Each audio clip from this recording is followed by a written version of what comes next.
जैसा कि आप जानते हैं कि भाजपा ने जो 2 प्रत्याशी घोषित कर दिए हैं, हमीरपुर से श्री अनुराग ठाकुर जी और शिमला संसदीय क्षेत्र से जो उनके पूर्व में सांसद रहे श्री सुरेश कश्यप जी, उनको ही उम्मीदवार बनाया है। और अभी 2 संसदीय क्षेत्र है,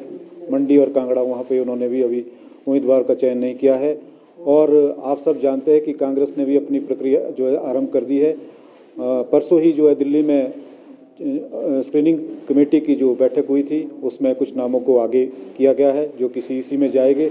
और हमें उम्मीद है कि जल्द ही इन चारों संसदीय क्षेत्रों में जो है प्रत्याशी कांग्रेस के भी तय हो जाएंगे। जहां तक आपने बात की सुरेश कश्यप जी की, तो मैं आपको बताना चाहूँगा कि सुरेश कश्यप जी जो अभी चुनावी उनका दौरा शुरू हो गया है, उसमें लोगों ने जब उनसे पूछा कि आप जो है इतने समय तक कहीं क्षेत्र में नहीं दिखे, जैसे मैं आपको बताना चाहूँगा कि पिछले कल वो हमारे चौपाल के निरवा में जो है उन्होंने एक चुनावी सभा रखी थी, मीटिंग रखी थी। उसमें लोगों ने,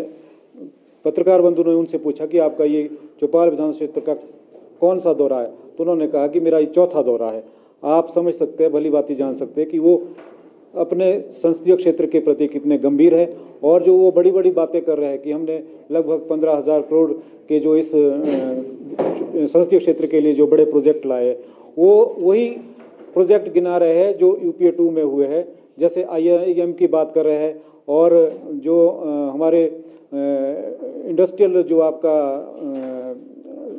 बद्दी में जो मेडिसिनल पार्क बन रहा है उसकी बात कर रहे हैं। वो सारे वो अपने नेशनल हाईवे की बात कर रहे हैं, वही सारी चीज़ें गिना रहे हैं जो कि यूपीए 2 के समय में जो है हुई है और कुछ उस प्रोग्रेस में थी। बाकी उनकी अपनी कोई निजी कोई भी जो है उपलब्धि नहीं है, ना ही वो हिमाचल प्रदेश के लिए आपदा के समय कोई ऐसा आर्थिक पैकेज दिला पाए, और ना ही वो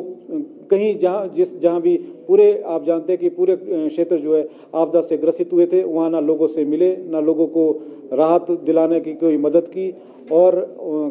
कल ही उन्होंने अपने बयान में ये भी कहा कि सेंट्रल गवर्नमेंट से जो है हिमाचल प्रदेश को जो है 1700 करोड़ रुपए की आर्थिक सहायता मिली है, जो कि उनकी सारी बातें जो ये झूठी है। आप सब जानते हैं कि हिमाचल प्रदेश को केंद्र की सरकार की तरफ से कोई भी राहत का पैकेज नहीं दिया गया, ना ही आपदा के समय में कोई इनके बड़े मंत्री केंद्र सरकार के और कोई ना स्वयं प्रधानमंत्री जी हिमाचल प्रदेश में आए। ये सारी चीज़ें जो है काल्पनिक है और लोगों को उनको जवाब देना पड़ेगा, क्योंकि वो पूरे अपने 5 वर्ष के कार्यकाल में लोगों के बीच जाने में जो है कहीं भी नहीं दिखे और लोगों की दुख सुख में जो है कहीं भी साथ नहीं हुए। और मैं आपको बड़े विश्वास से बताना चाहता हूँ कि ये चारों की चारों सीटें जो है हिमाचल प्रदेश में कांग्रेस पार्टी जीतेगी। जहाँ तक शिमला संसदीय क्षेत्र की बात है, वहाँ हम काफ़ी भारी मतों से जो है विजय हासिल। हमने भी हाईकमान के समक्ष अपनी दावेदारी जताई है और हमारी पुख्ता दावेदारी है, क्योंकि पिछले लगातार 25 वर्षों से हम पार्टी के संगठन में काम कर रहे हैं, पार्टी के लिए अपना सारा जो जीवन समर्पित किया है। हमें उम्मीद है हाईकमान जो है इस पर गुण दोष के आधार पर जो है जल्द ही निर्णय लेगा और युवा जो लोग हैं उनको भी मौका दिया जाएगा, नए चेहरे को मौका दिया जाएगा।